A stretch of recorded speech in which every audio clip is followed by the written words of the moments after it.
Welcome to State of Wellbeing, a podcast from South Dakota State University. The State of Wellbeing is a holistic well-being podcast with the goal of supporting the campus community as we strive to be a growing, high-performing, and healthy university. Welcome to State of Wellbeing. I'm Caitlin Walters, the Wellbeing Specialist, and joining me today is Lisa Marotz, Director of Operations at McCrory Gardens. Thank you for joining me, Lisa. Today, we're obviously launching this on April 22nd, which, as we know, is Earth Day. So we thought it might be fun to have a conversation about environmental wellness. So I just want to know a little bit more about what you do over at McCrory. We'll kind of start there. First off, I am exceptionally blessed to be able to be at McCrory, literally called to be there. I've started the position in a temporary fashion or emergency hire May of 2016. I am, as the Director of Operations, I don't know if we were for sure clear on what all I would be getting my hands into, but my past has been 23 years working for SDSU Campus Dining, most of that in the catering department. Then I was able to work at Ascension Lutheran Church for a number of years. They're putting some knowledge and experience together where feeding Brookings was honestly do I call it a highlight of what I was able to do there? And to know that that's still going and feeding people. And then I was called to come to McCrory Gardens and putting all my experiences together, being able to have this most beautiful building and 25 acres of gardens and 45 acres of arboretum, food, people coming. It has just been true joy to be at McCrory Gardens leading the way on that front. Yeah, and if you are listening to this and you haven't been to McCrory Gardens, I think it's something that you drive by and you kind of see it and you're like, oh yeah, there's like a lot of gardens there. But once you walk through the space, I mean, I've walked through it and I probably haven't even seen all of it, and it is huge. You all have done a really good job of, there's a lot of stuff, a lot of plants, a lot of trees, a lot of beautiful space really packed into the space that you have. Thank you. That means a lot. It was in 2015 when the protection of the fence came up, and looking at documents from the past, I know that was a hardship for a number of people.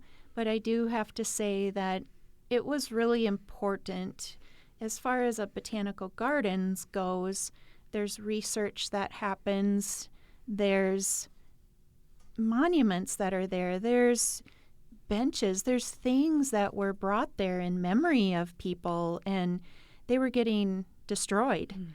It was hard to believe. I was glad I got to see photos of it, where one in particular is Dr. Berg and Elizabeth Berg gave a sundial in memory of a vice president here, and it was a marble base, tipped over, all broken. Same with a fountain. It's important for us to be safe in there as well. When I first started at McCrory, I learned that the horticulture team started over 40,000 seeds for the annuals and some of the perennials that go into the gardens every year.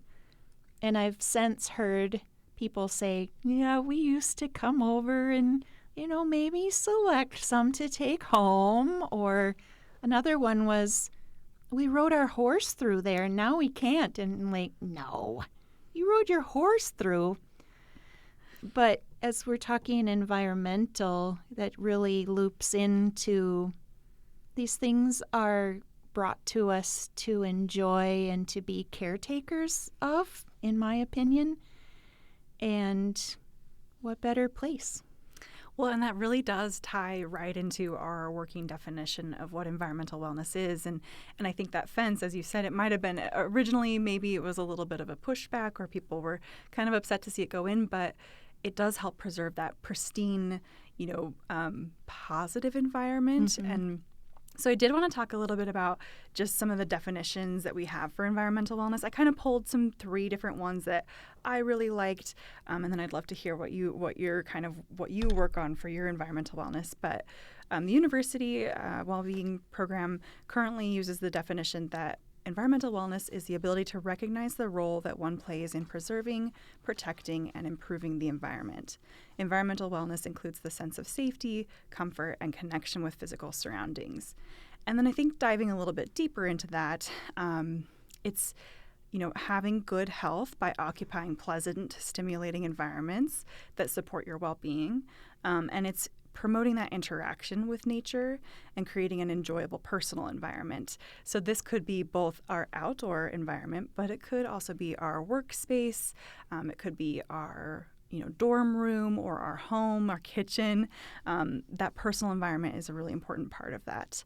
And then the last one that I really liked, it kind of ties it all together to me. It's noticing and understanding how our surroundings impact our thoughts and feelings, and how our actions impact our surroundings, so that we can make decisions that promote sustainability and respect for our community and our spaces. Does anything did that stand out to you, or any thoughts on that, or your definition of environmental wellness? How about all of it?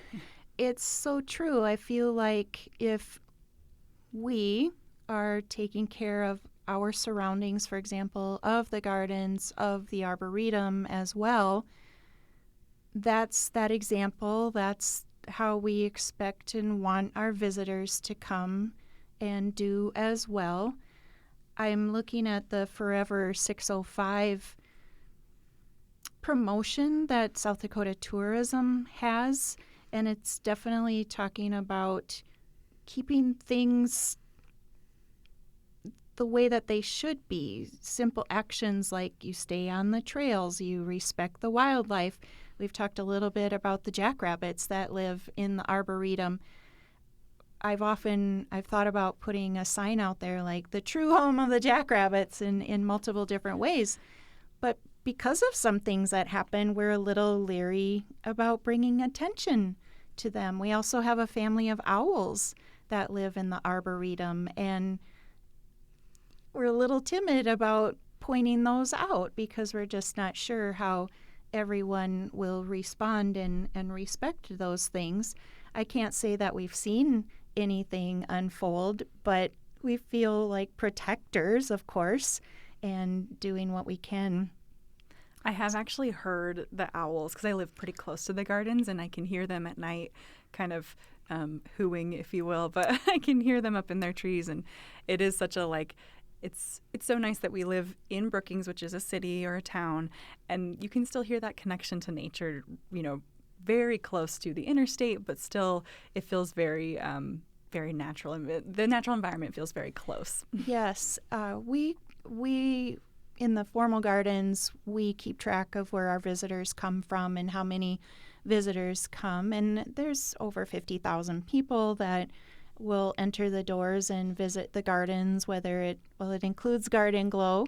It includes the visitors that are coming to visit the gardens. It's everyone who comes for an event, whether it be a wedding or a ceremony or celebration of life. Another fond happening at the gardens is just when people come, I believe they're most surprised as to what you were saying. We're right by 6th Street and 22nd Avenue, but once you get in the gardens or the arboretum, you forget where you are. Mm-hmm. And many people come through and they'll talk about how pretty it is and, they saw this tree or flower they've never seen before.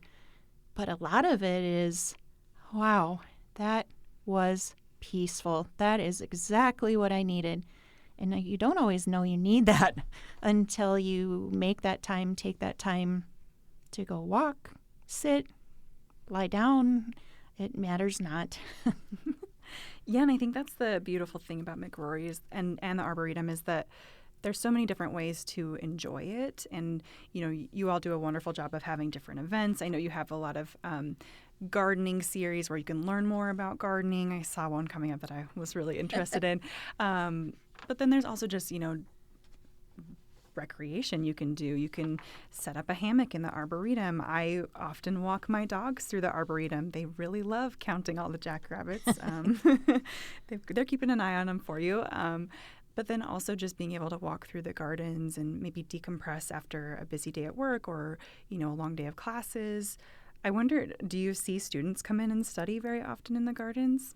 We do. Even today, before coming over here, there were students heading out, and I heard them say that they'd never been to the gardens before, but they heard about it, and they were going to go check it out. We have what I would say are our regulars as well. They know where they're going. They have their book or their backpack, their water. They are just ready to stay for an hour, for the afternoon. It really matters not. I'm very glad that all SDSU students, current SDSU students, have free admission to the gardens. And then I bet this is our third season where all SDSU employees have free admission and then allowed or able to bring up to 6 guests along as well for free admission. And that really means a lot as well, because if our colleagues are coming to the gardens, ideally they'll bring others, and all exposure and being able to show what SDSU has to offer. Yeah, I think that that's a great benefit of being an employee here or a student here on campus. And even just being able to spend some time, with a close friend or with a family member, walking through the garden and really connecting with nature. I wanted to spend a little bit of time talking through some of the benefits of time spent in nature and spent outdoors. We'll get to more of like the taking care of your own personal space later, but I did want to talk about some of the benefits. My previous line of work was in outdoor recreation, and so obviously I feel very passionately that people should be spending time outdoors. But I know you have a couple benefits, and I've got some. What are some of the, maybe some of the mental health benefits with time spent in nature? I truly feel that it is stress reducing and mood improving. There's also the idea of just almost hitting the reset button is what I call it.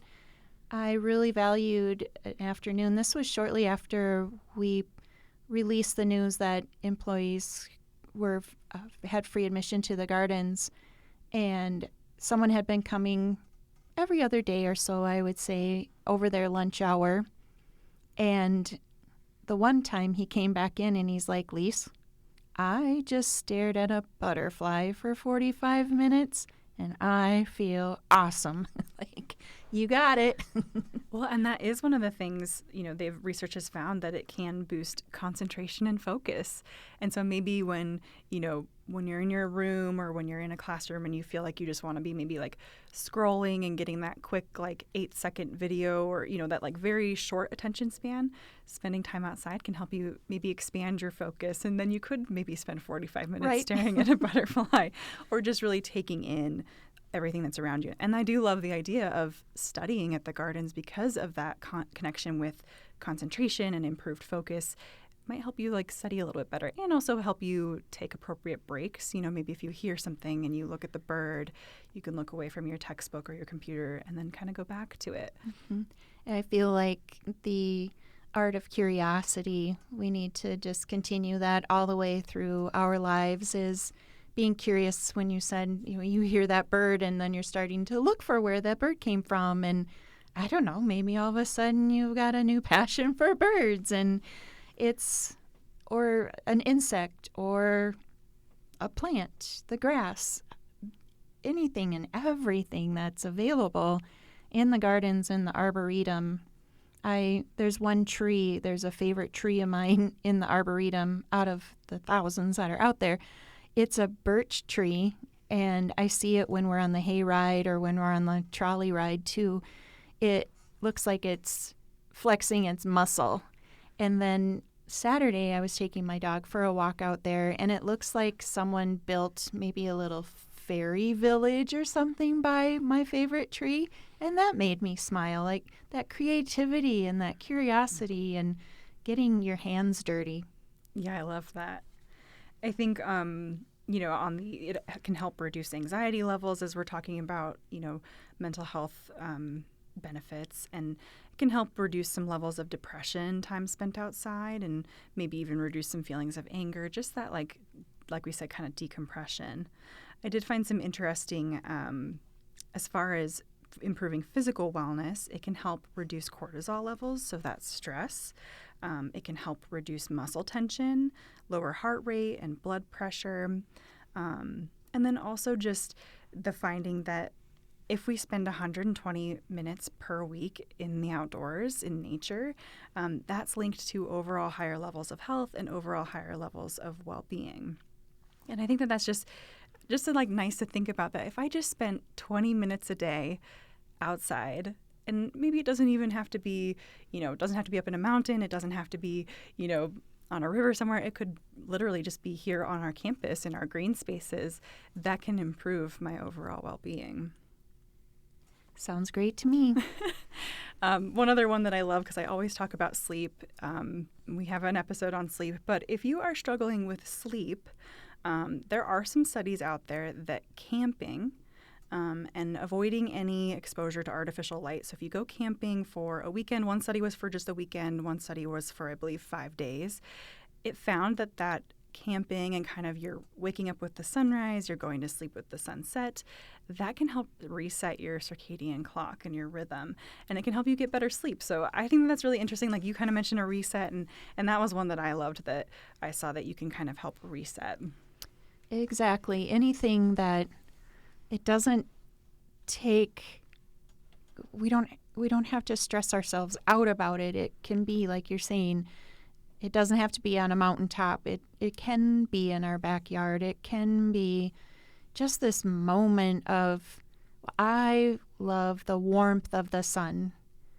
And then I start to feel the breeze, and then I might close my eyes, and then I might catch myself being mindfully like taking deep breaths. I feel like our bodies know what we need if we just put ourselves in the right places and mindset to do that. Absolutely. I think that when people probably hear this, or at least I would say, you're hearing this and you're like, yeah, the being outside in nature is great in the spring, summer, maybe early fall, but hello, we live in South Dakota, and there are times when we literally can't go outside. What do you do, or what are some ways that you can engage in environmental wellness in the winter or maybe during bad weather? What do you think of? I still tend to even take a step outside, only because I'm back to this curiosity thing. It's like, oh, the weather app says it's this. I'm going to check it out myself. And, oh, yep, it's right. I don't know. I feel like, again, if we can find that place to walk, or again, maybe we talked about 120 minutes a week. We might not get 120 minutes in, but I feel every 10 minutes, 15 minutes, don't even bother timing yourself, but literally still go out there if at all possible and as safely as possible. This year we had some bitter cold temperatures, which there we have to be sensible about and not necessarily go out just to go out. I see people they've walked through the Arboretum. That's where I joked in the winter when we saw the jackrabbit footprints, and then we saw human footprints, and I'm like, we have all sorts of jackrabbits crossing the Arboretum. We still get out there. Yeah, and I think, like you said, like being sensible about it. Obviously, there are days when, the temperatures are really low and we need to be careful and we need to be smart about what we're doing. But I do also think picking up some kind of like outdoor winter activity when it's safe to do so can be extremely beneficial for that seasonal mood changes when you're feeling like winter's never going to end. I know when I was in college, I learned how to ski, and I went from just absolutely hating winter and just can't wait for summer to get here to, Oh, I actually love winter because I have this new activity that I can go do. And I do often see cross-country ski tracks in the Arboretum. And I know that people go out there and they'll ski. I know you also do garden glow during certain times of the year, which is a nice way to enjoy the garden at night when it's really beautiful and lit up. So I think there are ways that we can still, enjoy some nature and get out when it's the winter time. And maybe just like challenging yourself to pick up a new hobby or a new skill. And it could also just be, like you said, just stepping outside and maybe watching the sunset or maybe getting up really early and watching it rise. But thinking a little bit more creatively about how we can enjoy the winter natural environment. When I believe the wellness center in itself has items that can be rented and used that could, as you're saying, get you to maybe try something different or kind of is removing the excuses. Absolutely. They do. They rent cross-country skis. They rent winter gear. And they also rent fire pits. And so you can use a fire pit in the winter if you're smart about it and have it outside in a safe place. But, checking out some of their rental gear and finding different creative ways to get out, I love. Yeah. Thank you for helping me plug that. A couple other, we're going to get back to the gardens, but I do like to plug a couple other outdoor areas or outdoor activities. Obviously, we have the nature park here in Brookings, which if folks haven't gone over there to explore that's also a really wonderfully designed space with trails that you can walk. There's biking paths. There's a bike park. There's a bunch of different things you can do there, fishing and kayaking, I believe. So certainly checking that out. And then I do also always like to plug that the library allows you to rent a state park pass for free. So if you wanted to go explore any of our state parks in the entire state, you can rent that pass. I've rented it for the weekend and, taken my dogs to the lakes or gone and hiking. But that's a really great way to go check out a new state park and not have to pay that admission fee. You can get in for free. So certainly check that out. Students, faculty, staff, you can just use your card and they'll check that out to you. So the other side of environmental wellness is the way you contribute to your spaces. And I think people often think like recycling and sustainability and picking up litter. And I think that's a really great example of it.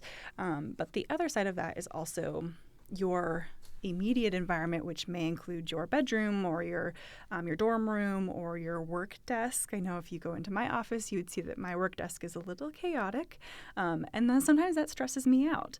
And so when we take a second to organize our workspace, organize our home space, really setting it up to where it brings you joy and it brings you peace and doesn't add stress.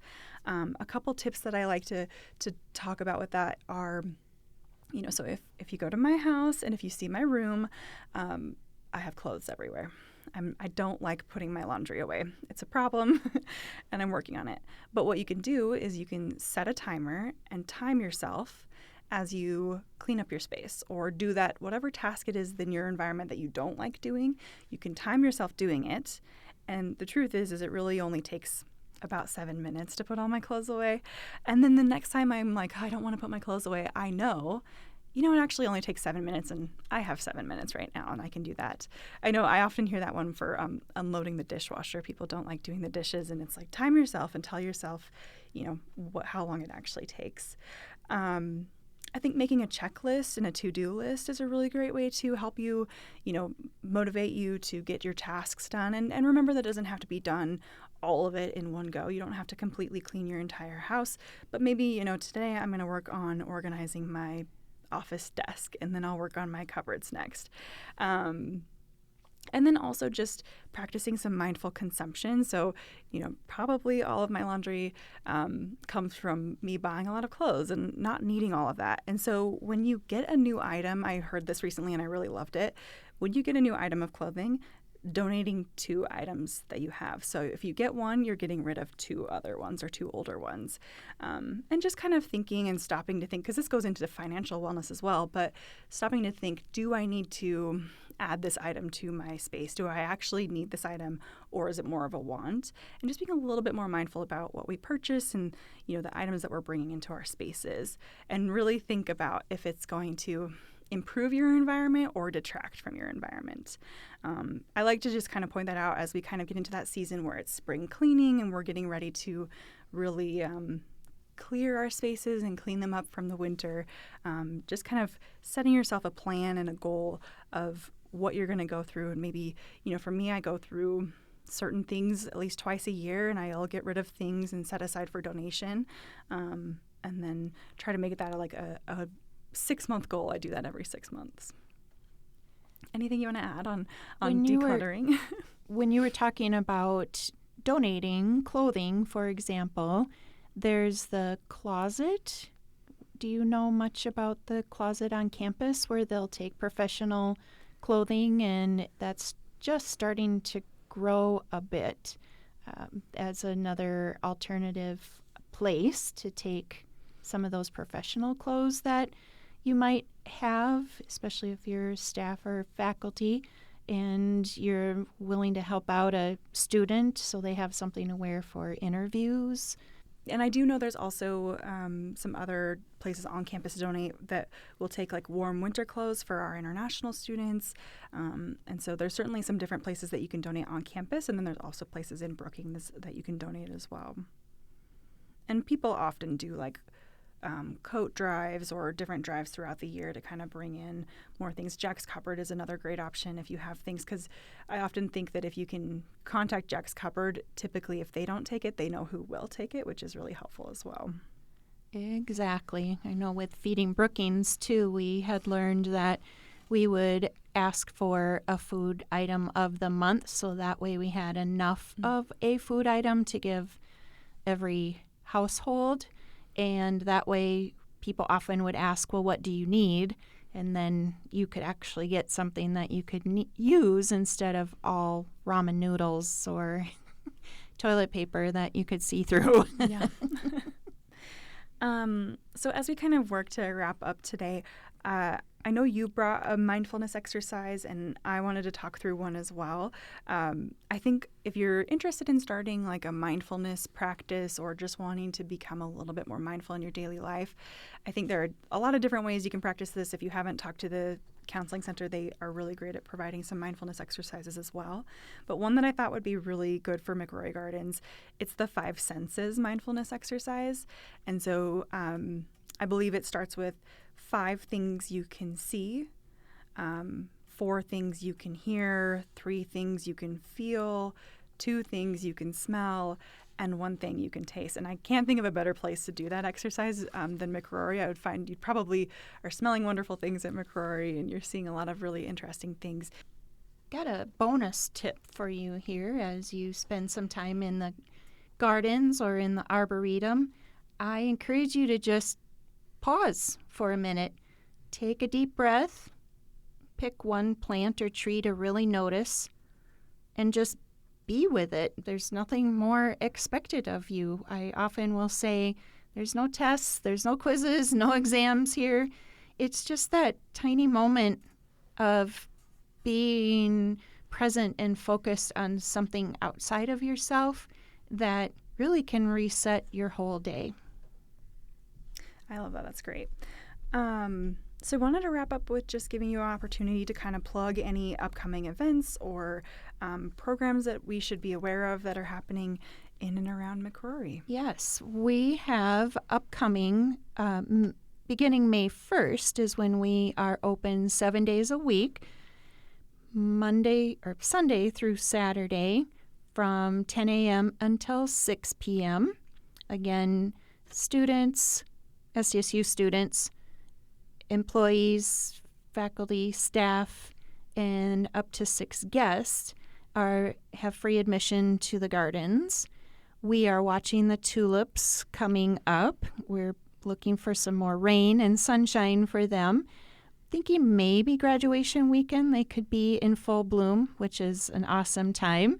Last year we had 1,100 people come out in 2 days, and that was on graduation weekend.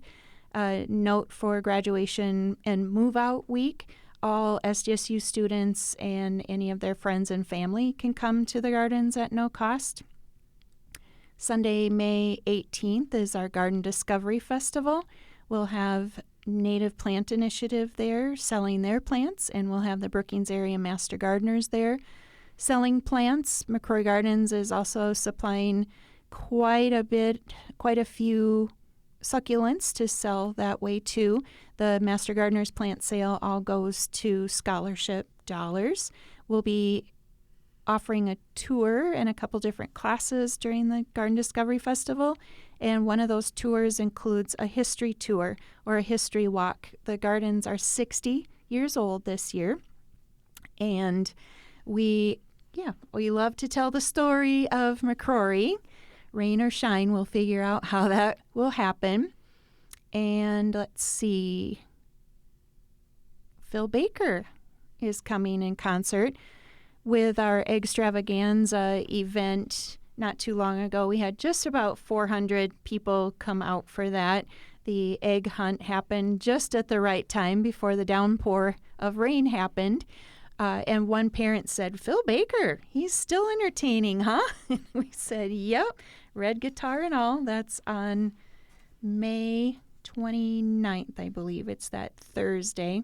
All of these things are free and free admission.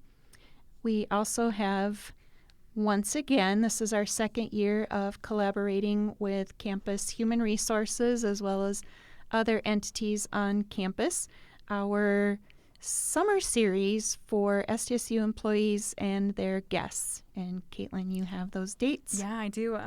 We have May 22nd, June 12th, and then July 17th. I believe the June 12th one is one that I'm kind of helping plan for employee wellness. But they're all going to be really great, open to employees, and so we encourage people to come out to all three of the days. Typically, there's activities, some kind of like food option, music, live music, or, just different events that are welcome for the whole family. Yes, I was going to say you have to enjoy food, beverage, entertainment, and some education along the way. We will definitely have the sidewalk chalk out. That was a popular one where everyone could get down and do their best Picasso, I guess, in some instances. But the May event, we have one of our McCrory Gardens students. She is a studio art student, and she and Robin, so that's Catherine Jones and Robin Butterbaugh with SDSU Extension, they proposed a workshop idea to the American Public Gardens Association, and they'll be presenting at the national conference in June. Here at the May 22nd employee event, Catherine and Robin will be showing people about natural plant dyes, and it's basically the art of curiosity in the gardens.